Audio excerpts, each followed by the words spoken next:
إن الحمد لله نحمده ونستعينه ونستغفره ونعوذ بالله من شرور أنفسنا ومن سيئات أعمالنا من يهده الله فلا مضل له ومن يضلل فلا هادي له وأشهد أن لا إله إلا الله وحده لا شريك له وأشهد أن محمدا عبده ورسوله يا أيها الذين آمنوا اتقوا الله حق تقاته ولا تموتن إلا وأنتم مسلمون يا أيها الناس اتقوا ربكم الذي خلقكم من نفس واحدة وخلق منها زوجها وبث منهما رجالا كثيرا ونساء واتقوا الله الذي تساءلون به والأرحام إن الله كان عليكم رقيبا يا أيها الذين آمنوا اتقوا الله وقولوا قولا سديدا يصلح لكم أعمالكم ويغفر لكم ذنوبكم ومن يطع الله ورسوله فقد فاز فوزا عظيما أما بعد فإن أصدق الحديث كتاب الله وخير الهدي هدي محمد صلى الله عليه وسلم وشر الأمور محدثاتها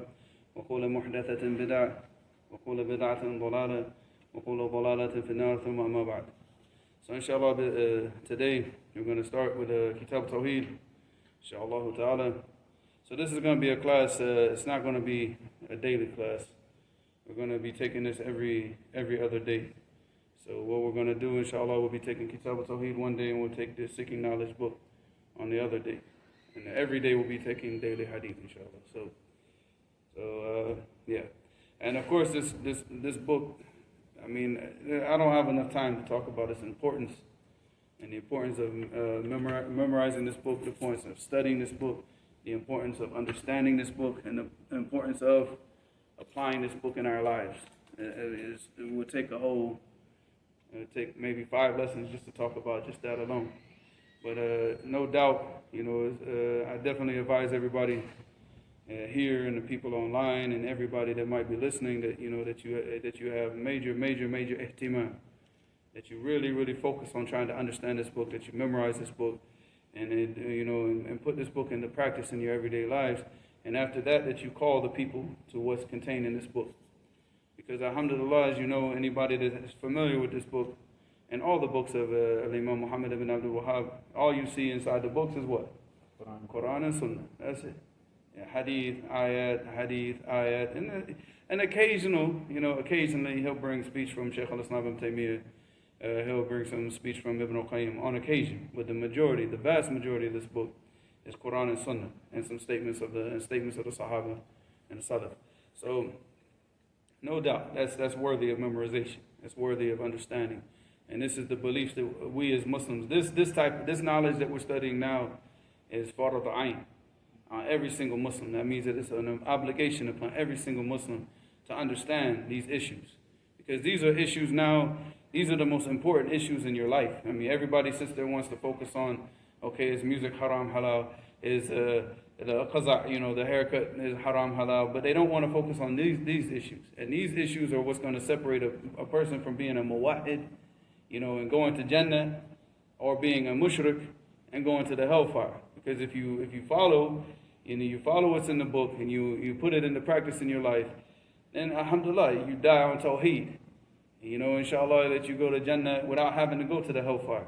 And even if you get punished in the hellfire because of your sins, that because of that Tawheed, that you'll be taken out of the hellfire eventually and placed into Jannah for all eternity. But if you don't practice what's in this book and you act contrary to what's in this book, then what happens is that you never get taken out of the hellfire. You die on shirk, and then you go to the hellfire khalidan fiha, and that's no doubt. That's the most important thing that we need to focus on, because what we're going to be asked in the grave is about what? It's about Tawheed. Man Rabbuk, the first question, Man Rabbuk. So how are you going to be able to answer that question if you've been committing all types of shirk in your lifetime? And the second question is what? Ma dinuk. So how are you going to, and the deen is all what? It's all Tawheed. All of the awamir and all of the nawahi, all of this fall under what? One of those three, especially it's either under Tawheed al-Rububiyyah or Tawheed al-Uluhiyyah. One of those two. All of everything, all the commands and so it's all Tawheed. Everything in this deen is everything that you read in the Quran and everything that you read in the Sunnah is Tawheed. But you have to have the basis, the foundation, because then if you don't have the correct foundation, then when you go and you read through the Sunnah, and you try to, and you start to study other sciences, because you have that corrupt foundation, what happens now to your knowledge in all these other sciences? That corruption seeps through. It seeps into all these different sciences.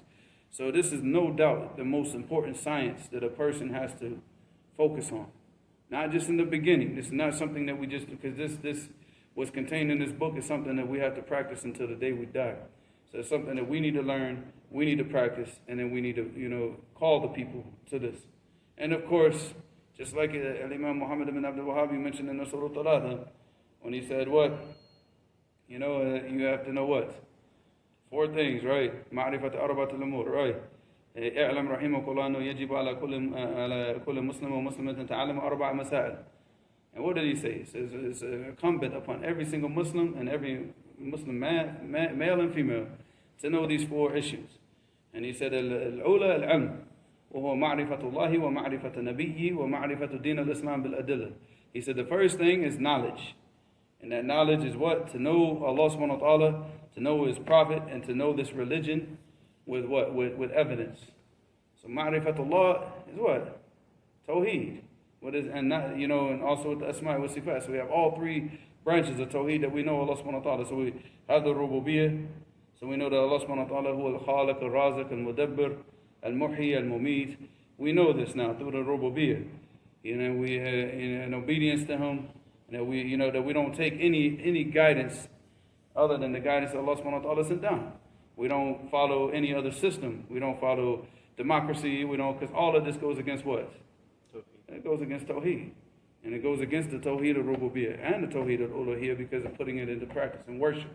Because we worship Allah subhanahu wa ta'ala. And that's the Tawheed al-Uluhiyyah is the Tawheed of Ibadah, the Tawheed of worship.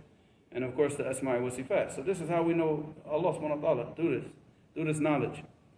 And then we have the Ma'rifat al-Nabihi. So we know about the Prophet sallallahu alaihi wasallam through his sunnah, by studying his sunnah, sitting down as we're reading Al-Adab al-Mufrad. We're going through the Mukhtasar of Sahih Bukhari. And inshallah, if Allah subhanahu wa ta'ala gives us life and the ability to continue on, inshallah, we hope to finish many other books in the Sunnah, just to continue to know more about the Prophet sallallahu alaihi wasallam and the things that we have to do. And Ma'rifat al-Din al-Islam bil-Adillah. And this goes back to understanding the Quran and understanding the Sunnah. Understanding the Quran, the way that the Salaf understood it, going back through the tafsir, reading through tafsir Ibn Kathir, tafsir Ibn Jarir, and really getting an understanding of the Quran, the correct understanding of the Quran, and everything that we need to do, everything that Allah subhanahu wa ta'ala has commanded us to do, that we understand it, and everything that Allah subhanahu wa ta'ala has forbidden us from, that we know to stay away from it. And then also going through the Sunnah, because the Deen is comprised in those 2 things, the Quran or Sunnah. So that's it. That's the first thing. The second thing is what? Al-amalu bih. So once we have this knowledge, and we gain this understanding, it's now incumbent upon us to act upon it. And then after we act upon it, it goes to the third thing, which is what? Al-thalitha, ad-da'watu ilayh. Is what? Calling the people to this. Giving da'wah to it. Because we can't just sit here, take this knowledge and be like, like the Yahud, and sit up in our houses and hide this knowledge from the people and keep it amongst ourselves so we can be some type of elite type. No. We give this knowledge to the people, and we spread the knowledge so the people have what they need to, to worship Allah subhanahu wa ta'ala correctly. And of course, if you're calling to Tawheed and you're calling to the Sunnah, are you going to be making a lot of friends? Oh, no. You'll be making a lot of enemies. So that goes to the 4th issue, which is what? As-sabru ala al-adha fihi. That we're patient with all the harm that comes with trying to act upon this, trying to learn this, because the harm is not just going to come with the da'wah. The harm comes with you what? When you're trying to learn the deen, then when you're trying to practice the deen, and when you're trying to call to the deen. You're going to be facing opposition in all 3 of those things. The opposition comes from your family, the opposition comes from your friends, the opposition comes from these like minions of shaitan, that shaitan has control over, and he sends them to you just to cause problems in your life, to keep you busy and distracted so that you're not focusing on the deen. You're not doing the things that you're supposed to do. And all these things are all, tools that you see that the shaitan uses to wage war against us and to stop us calling to the people to the correct truth. And we see that throughout our lives. So this is something that we have to prepare ourselves for. This is not, this is not a, how could I say, this is not going to be like a smooth ride. It's just going to be a bumpy ride, a rocky road, up and down and bumps and trials and tribulations and pain and suffering. But the outcome, that's what we're concerned about, because the believer, he looks at the what? The aqibah, and what's coming at the end. Where is this leading me towards? Yeah, I can sit back and be mutasahil and just say what the people want to hear and maybe live good in the dunya. But what's the outcome going to be for you selling the deen for like a very, very, very cheap price? Hellfire. It's going to be the hellfire. At least you'll be deserving of that if Allah subhanahu wa ta'ala does not show you mercy. All right. But now, if we're patient, we go through all the trials and tribulations. We listen to all the people insult us and speak against us and stand against us and try to stop us and try to block us and try to bring us all these types of distractions. But we're patient and we continue to study this deen. We continue to practice this deen and we continue to teach this deen. What's the outcome? Not just any place in Jannah, but you're striving to get the highest ranks in Jannah. Because a believer, he strives for al-Firdaus, which is the highest place in Jannah. And that's the reward for people who do this with ikhlas, with mutaba'ah, and that do it properly and do it for Allah subhanahu wa ta'ala, not for the praise of the people, not for money and wealth, not for any of these affairs. He's doing it only for the sake of Allah subhanahu wa ta'ala. He's doing it for Allah because he wants that reward in the akhirah. He's doing it so he's looking at the outcome, the final outcome. So because his mind is focused on Jannah, all these things are just hindrances in that path to get to where he's trying to get to. And he's willing to go through whatever he has to go through to get to that final destination. So that's what we have to, constantly focus. Focus all your attention on where you're going, where you're headed. And don't focus on all this garbage that you see in the pathways. Because when you stop and you keep focusing on the garbage that's in the pathways, what? You get distracted and you might lose that path. You might lose the path. And that's why when the Prophet ﷺ, when he said that this is the Sirat al-Mustaqim. And then what did he drew like all these different turuq, different subul. And this is what happens. There's a shaitan at the head of each one, calling you to that path, trying to distract you and trying to get you to veer off that path. And each of those shayateen are standing on the abwab al-Jahannam, calling the people. And if you answer that call, they're just going to toss you off into the hellfire. Those are the distractions. So that, and the way that he drew the path, he drew it with the lines just going all the way. So look at all the distractions that you have to go through.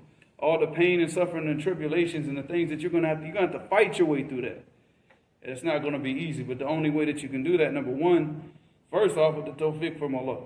If Allah subhanahu wa ta'ala does not give you the tawfiq and the aun and the assistance and the help that you need, then you're going to fail. The second thing is through what? Through knowledge. Getting the knowledge, acting upon that knowledge, and calling to that knowledge. And being patient with all this stuff and just keep moving through it. Keep moving through it. Don't stop. So inshallah today, let's get started. We're going to take a little bit, because obviously now the introduction was a lot longer than I expected. But so he started off, even though it's, the Basmala is not written, and this is the edition that we're using, in the Dar ibn Hazm edition. It was written in the original manuscripts. So the grandson of Muhammad ibn Abdul Wahhab, which is Abdul Rahman, he's also his student. He studied Kitab-ut-Tawheed with him, and he mentioned, he didn't mention like in audio, but he wrote in Fath al-Majid, he wrote that he saw the actual manuscripts from his grandfather with the Basmala. But here you see that they didn't put it, or maybe they put it on the first page. Yeah, we did it right here. Yeah, Bismillahir Rahman. But yeah, so there's difference as far as did he say Alhamdulillah wa sallallahu. But most of the manuscripts they say Bismillahir Rahmanir Rahim, Kitab-ut-Tawheed. All right, he didn't without the other things. But okay, so let's look at Bismillahir Rahmanir Rahim first. So the bat in Bismillah is for what? Al-Isti'ana. Because whenever you hear you're doing what? Isti'ana billah. You're calling on Allah subhanahu wa ta'ala, you're calling on, on Allah subhanahu wa ta'ala to give you the aun, to give you the assistance and to complete and do what you're undertaking. All right, and ism, it comes from what? Mushtaqun min ish. When we took this in Nahu,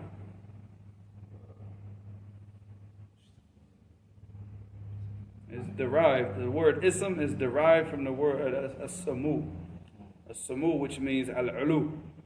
Because the ism They say in the Arabic language, ani ala ala sahibihi. It's, it's high above its two companions. And what are the two companions of the ism?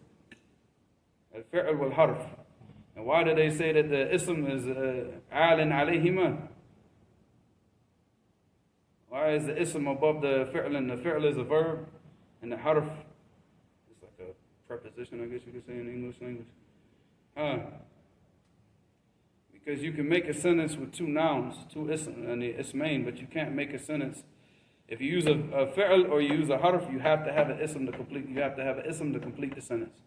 So for that reason, it's alin alayhima, and that's why they call it an ism, from a samu. And some of the people say that it comes from the word wasam, which wasam, it means what?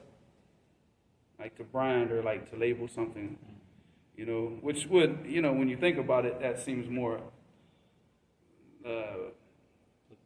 possible. But no, the actual stronger opinion is that it comes from a samu. All right. So now we have Bismillah. All right, the word Allah. Mushtaq or ghayr mushtaq? Is it a word that's derived from another word, or is it not derived? Is it a derivative or not a derivative? Derivative. All right, from what? The name of Allah, Al-Ilah.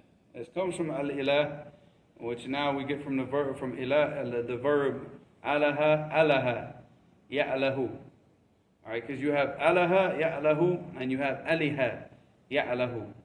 But they have different meanings, because Alaha, Ya'lahu, it means what? Abada, Ya'budu. All right, but if you say Aliha, Ya'lahu, it means to hayyar, to become like, like mutahayyar, like you're like confused, So the actual word alaha ya'lahu ilahatan, and this came in a qira'ah of was it Ibn Abbas? Check it online. Well, you don't need it. I'll check it later, inshallah. But from the ayah wa yadharuk wa alihatuk wa yadharuk wa alihatak, where it came in another qira'ah wa yadharuk wa ilahatak wa ibadatak.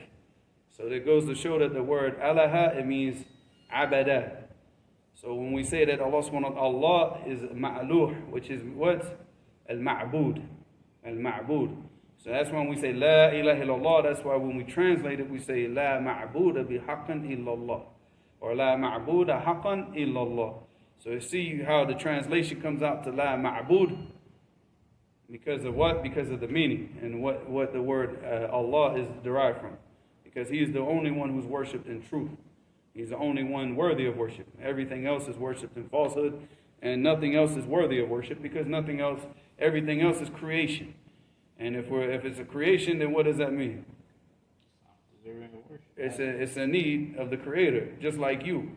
So how could you be a creation worshiping another part of creation that's faqir, that's impoverished, just like you? You're just as you're in need of Allah subhanahu wa ta'ala, you're in need of provisions, you're in need of everything. That creation is also what? In need of the same thing. So it's, yeah. And this is a statement of Ibn al-Qayyim when he said, أَنَّهُ مُشْتَقٌ وَأَنَّ الْأَصْلَهُ الْإِلَهِ. That goes back to Ibn al-Qayyim. All right, so now we got Ar-Rahman and we have Ar-Rahim. All right, so Ar-Rahman, what? The most merciful. But what is it? Like, what's the difference between Ar-Rahman and Rahim? Al-Wasil is for the Ar-Rahim, like Ar-Rahman, meaning the one who possesses, like Al-Wasi'ah. Al-Wasi'ah, like. All right, so when you say Ar-Rahman, Dhu Rahmatin Wasi'ah. Why? Because it's Fa'alan. Fa'alan in the Arabic language, Fa'alan, Ghadban, Za'lan, Na'asan, Shab'an, not Sha'ban, Sha'ban's a month, but Shab'an. All right, all of these words, that means what? Imtala'a or what? Imtala'a bihada shay. So if you say like ana ghadban, it means what? Full of anger. Yeah, imtala'tu ghadaban. All right, that means I'm full of anger. Like, so it's not to say, it's the same as saying like ana ghadib, the ism fa'il. Because the ghadib, it shows what? It shows action. Ana ghadib alayk. So it's the action of me being angry against you. But now the ghadban, it shows the description of being full of that thing. So Ar-Rahman, from being from fa'lan, it shows that what? That Allah subhanahu wa ta'ala is full of mercy for the creation. You know, and He shows this mercy in this dunya to what? To only the believers? No, to everybody. Alright, but it's one juz of that mercy. So out of the 99 juz, what? Saved for the day of judgment. Yeah, so 99 saved and one comes to the dunya. And that mercy in the dunya is for everybody, but the rest of the mercy is in the next life for the believers and only the believers. وَكَانَ بِالْمُؤْمِنِينَ رَحِيمًا. Alright. So that's Rahman Rahim. So Bismillahir Rahmanir Rahim. So here we have the harf jar, which is ba with the ism. So jar wa majroor muta'alaq bish. As we talked about this in Nahu, that the jar wa majroor always has a ta'alluq. Don't worry, this is the hard stuff. We'll get over this in a second. Don't worry. I'm only going to explain this one time. So whenever we do this in any other book, I'm just going to tell the people we've gone over the Basmala at the first lesson of Kitab-ut-Tawheed. Go back and review it there. So what? No, the Bismillah is jar wa majroor, but the jar wa majroor has to have a ta'alluq bish. And the ta'alluq aghlab is going to be with what? A fi'l or ma ya'mal amal al-fi'l. It's going to be with a verb or something that does the action of what? Of a verb. So what is it? Where is the ta'alluq? It's mahdoof, right? So what is it? What is Mahdoof? It's deleted out of the sentence. It's really muqaddar because we don't say mahdoof because mahdoof it means that it's deleted, discarded, it's done. But muqaddar it means that the meaning is not stated, but it's understood. Like the meaning is still there. So when you're doing the i'rab, it will come out. But when you're saying it, you don't say it, but you have to understand it in this way. So the jar wa majroor always has to have a ta'alluq bil fi'l aw ma ya'mal amal al fi'l, right? So here, what are we doing right now? Nadrus, right? So we say nadrus, Bismillah. Or do we say Bismillah, nadrus? Which one do we do? Bismillah. Well, the asl of it is that we nadrus, Bismillah. But here, we take it and we say no, but we're going to say Bismillahi nadrus. And why do we do this? Why do we do this taqdeem and ta'khir? Because when you say Bismillah, you're saying like Bismillah ashrab, like all I ask you assistance in drinking. But okay, that's one thing. But why do we flip the grammatical structure of the sentence? It goes back to like when we say Iyyaka na'budu. The asl of it is what? Surah Al-Fatiha, right? The asl of it is na'buduk wa nasta'inu bik. Okay? So Iyyaka na'budu wa Iyyaka nasta'in. So why do we say Iyyaka na'bud? Why don't we just say na'buduk wa nasta'inu bik? No, it's not sighat al-mubalagha. It's taqdeem wa ta'khir. Because you're flipping here, it should be na'buduk. Because when you say na'buduk, okay, you're saying we worship you. But you could also be worshiping other than Allah, right? But when you say Iyyaka na'budu, you're saying what? It is only you that we worship. Because here we're doing ta'khir ma'a haqqahu wa taqdeem, right? So here, when we flip the sentence, if you feel al-hasr or al-qasr, that means that it's only Allah subhanahu wa ta'ala that we worship. Wa iyyaka nasta'in, and it's only with you that we seek assistance. Nobody else. Because if you say nasta'inu bi, just like you say to your father, if you go to your father and say, yeah, Abi, ahibbuk, does that mean that you don't love anybody else? Okay, but if you go to your wife, and you say, any iyaki or something like that, and you say it's only you that I love. Now she'll smile because now you're the only out of all my wives, you're the only one that I really love, right? Wow. But it's a difference in meaning. She'll say, "Oh, you didn't love me yesterday? Why are you telling me you love me today?" So when we talk about these actions we only do them, seeking that assistance with Allah So therefore, we put what Bismillah, we put that in the beginning, and we put the action in the end to show that this is only done in the name of Allah. Nobody else, no other name, we don't do this for anybody else. This is only done for Allah, and it's only done seeking the assistance of Allah subhanahu wa ta'ala and we can only get this done through the mercy of Allah subhanahu wa ta'ala and the assistance of Allah subhanahu wa ta'ala. So Bismillah is a lot stronger and a lot more to understand than the people. Bismillah, everybody, Bismillah. Wallahi, I don't think like 99.9% of the people understand it properly. All right, so now Kitab-ut-Tawheed. All right, well, I guess we still got a few more problem areas, right? What Kitab? What does it mean in the Arabic language? Ketaba comes from Ketaba, yaktubu, kitabatan. What is it? You gather things together. Yeah, it comes from the word jama'a. All right, and this is from Ibn Faris. He wrote in the Maqayis al-Lugha, and I'll read it to you right now. So he said, you call kitab, قال ابن فارس في كتابه مقاييس اللغة كتب الكاف والتاء والباء أصل صحيح. When he says أصل صحيح, it means that this is originally from the Arabic language. These three letters being put together. If he says there's not أصل صحيح, then it means it's not originally from the Arabic language. That it was like brought into the Arabic language. So he said أصل صحيح وواحد يدل على جمع شيء إلى شيء. So it means that it shows, it basically has the meaning of gathering one thing to another. Because when you do a kitab or you do taktub, you're gathering together words and sentences and everything and haruf to make what? To make a meaning. So the same thing with a kitab, you're gathering abawab and you're gathering fusul and all this to make a book, which becomes kitab, which is like a majmur of all this information. So it's a jama'. So it actually means jama'a, which means to gather, together. Let me see if we have any more. Tawheed is easy, huh? Tawheed, what does it mean? What does it come from? Like Tawheed kalima, meaning like everyone agrees on one thing. No, it comes from wahada yuwahidu, tawheed, and it means to make something one. And yusayyiruhu shay'an wahidan, to make it one. So then here, when we talk about the tawheed, this is singling out Allah subhanahu wa ta'ala for what? So we have tawheed al-rububiyyah.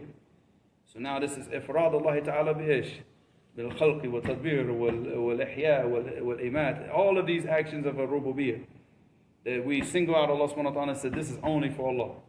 Okay? And then we have Tawheed al-Uluhiyyah is what? To single out Allah subhanahu wa ta'ala for what? For worship. Alright? And also now when we go to the Asma wa Sifat, to single out Allah subhanahu wa ta'ala for these names and attributes, that even the names that are like, for example, like Al-Qawi. Yeah, we could say that He's Qawi, but Allah, Huwa Al-Qawi, and it's not the same Quwwah. So again, Allah subhanahu wa ta'ala has Quwwah bima yaliqu bi jalalihi. And we single Him out for that, His names and His attributes that are only befitting for Him and His majesty and His greatness. All right. So all of this is Tawheed. And we single, like we're doing Ifrad Allah Ta'ala bima yakhtassu bih. All right. So whether it's ibadah, whether it's the rububiyyah, all of these things. This is the ma'na am. But then each qism of Tawheed is going to have what? A ma'na khasa. Yeah. All right. So that's Kitab-ut-Tawheed. You ready to get started now? Huh? I know he's ready. Oh, God, man. More than 30 minutes. Yeah, well, we started a little bit late. But we're going to do the first part, and then we'll continue tomorrow. So we're doing the first page, right? No, not the first page. Just going to do the first ayah. Because you said it's already been 30 minutes. I got to, got to get back home. We haven't eaten all day. Food's sitting at home. So got to go home and eat and come back for the next class. You want pasta to pass? All right. وقول الله تعالى وما خلقت الجن والإنس إلا ليعبدون. So this is, he said, Kitab-ut-Tawheed, in the statement of Allah subhanahu wa ta'ala, وَمَا خَلَقَتُ, I have not created a jinn. Why did he mention the jinn first? Wallahi, I've been wondering this. Well, they were created before mankind. They're created before mankind, and they're also more. They're akthar. We're way lower in number than the jinn. But they were created first. They were created first. So وَمَا خَلَقْتُ الْجِنَّ وَالْإِنسَ إِلَّا لِيَعْبُدُونَ. So I did not create the jinn and all of mankind for any other purpose. إِلَّا لِيَعْبُدُونِي. The asl of it is what? لِيَعْبُدُونِي. Allah subhanahu wa ta'ala is saying that to worship me and me alone. Okay, يَعْبُدُونِي. Because that's why you see the kasra here, right? The ta'leel. Huh? Lam ta'leel. No, the kasra. Oh, no, on the noon. Because it's لِيَعْبُدُونِي. But the lam, liya'budun. Yeah, because we stop, so there's a waqf. So that's why we say لِيَعْبُدُون. All right. So وَمَا خَلَقْتُ الْجِنَّ وَالْإِنسَ إِلَّا لِيَعْبُدُون. For the purpose of worship. So this is the whole purpose of creation, right? Huh? So he said, now this is the ghaya, what they say, the ghaya or the purpose or the whole final thing. So this ghaya, is this a shar'iyya or is this a kawniyya? Another difficult. Explain this to him. What is the difference between a shar'iyya and a kawniyya? Can I use the translation kawniyya for universal? Because I don't know how to translate the word kawniyya. Just explain it. Shar'iyya means like legislative. Like Allah decreed something. It can have two meanings. One is either Islamically legislated. Number two can be like universal. Like No, not universal. No, because it's not clear the way you're explaining it. Shar'iyya, al-ghayat shar'iyya is that Allah subhanahu wa ta'ala has legislated it. وَقَدْ يَكُونْ وَقَدْ لَا يَكُونْ. Because the people might do it, and some people will do it, and most of the people won't do it. So like for example, a salat. Allah subhanahu wa ta'ala has legislated this. People pray, most of the world what? And they don't pray. So this is a shar'iyya. Al-kawniyya are the things that Allah subhanahu wa ta'ala has written, and then sayaqa, khalas, it's going to happen. You know, the sun came up this morning in the east, and it's going to set in the west, inshallah, and all these things that Allah subhanahu wa ta'ala has written there, you know, the times of our death and everything. So, and when we talk about the ghaya here, it means like this is the whole purpose. This is what the people are trying. The whole purpose of the whole creation was to what? To worship Allah. But this ghaya, we say that this ghaya is what? The shar'iyya, which means that Allah subhanahu wa ta'ala has legislated this as the purpose of creation for the people. But that does not mean that the people are going to what? They're not going to fulfill it. That most people will not fulfill that purpose. They're not going to fulfill it because they're going to commit shirk. They're going to worship other than Allah, and they're not going to be worshiping Allah subhanahu wa ta'ala properly. Obviously, وَمَا يُؤْمِنُ أَكْثَرُهُم بِاللَّهِ إِلَّا وَهُمْ مُشْرِكُونَ. So like Allah has legislated that we worship Him alone. But this legislation is Islamic legislation. Because this, Allah decreeing that is not, it is legislative, and it's not, for everyone, because not everyone worships Allah alone. But we're legislative, it's for everyone. All right. So after that, he said, وَمَا خَلَقَتُ الْجِنَّ وَالْإِنسَ إِلَّا لِيَعْبُدُونَ. So the purpose of what? Ibadah. You know what question's coming. What's ما هو تعريف العبادة according to Shaykh al-Islam ibn Taymiyyah?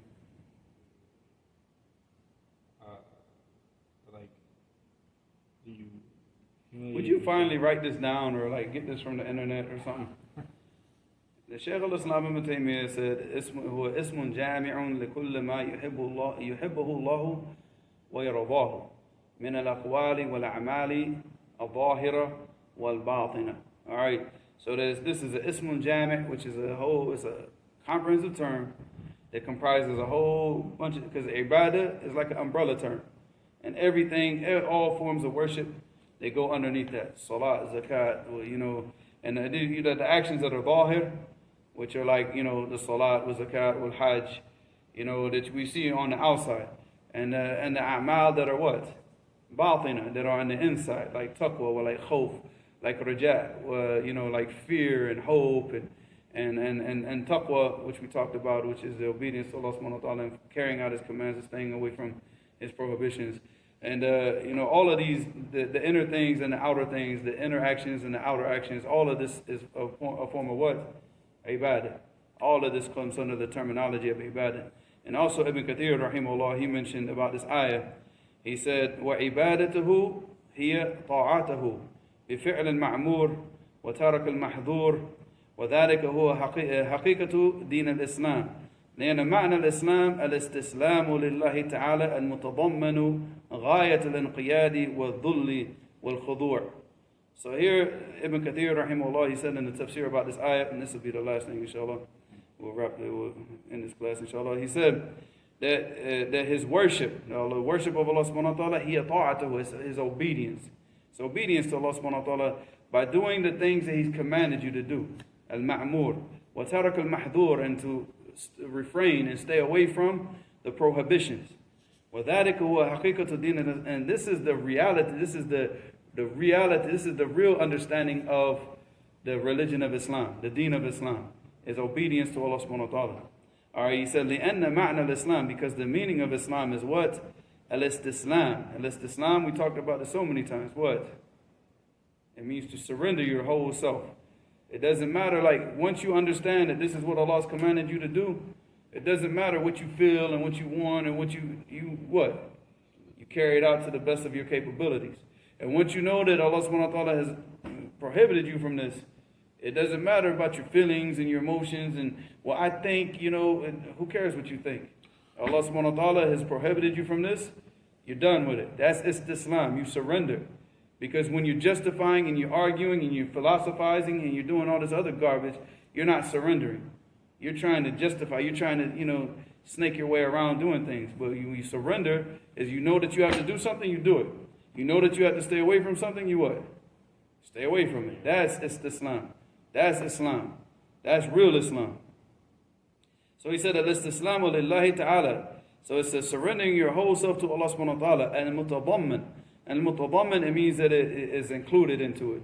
So this Islam, this surrendering, it includes what? Ghayat al-inqiyad, which means complete what? Submission. Sami'na wa ata'na. That means no, you don't have anything to say. Once you understand that this is what you have to do, you do it. That's it. That's complete submission. Dhul, it means what? Humiliation. Yeah, you have the, not humiliation, but humility. Humility. Yeah, humility. Like you humble yourself and you know that, you don't, because obviously philosophizing, justifying, arguing are signs of what? It's the signs of takabbur, of arrogance, which is the opposite of what? Dhul. Now here you're trying to act arrogant and you're trying to think that you have a decision. You don't have a decision. Allah told you this is what you do it. He's your creator. He's your sustainer. How are you going to have a choice in the matter? So there's no choice. So that's the dhul, that you show humility and you submit with humility. And you submit with what? What did he say after that? He said, well, khudur. What? Humbleness and lowliness, and you completely give yourself to this, with no ego, no arrogance, nothing in the mix. Because once those things become involved in it, then what? It's destroying. It's going to destroy your ikhlas. It's going to destroy your ibadah. So inshallah, we'll sanaktafi bihadha al-qadr al-yawm inshallah. Wa ilahana subhanaka wa bihamdika ashhadu an la ilaha illa anta astaghfiruka wa atubu ilayk.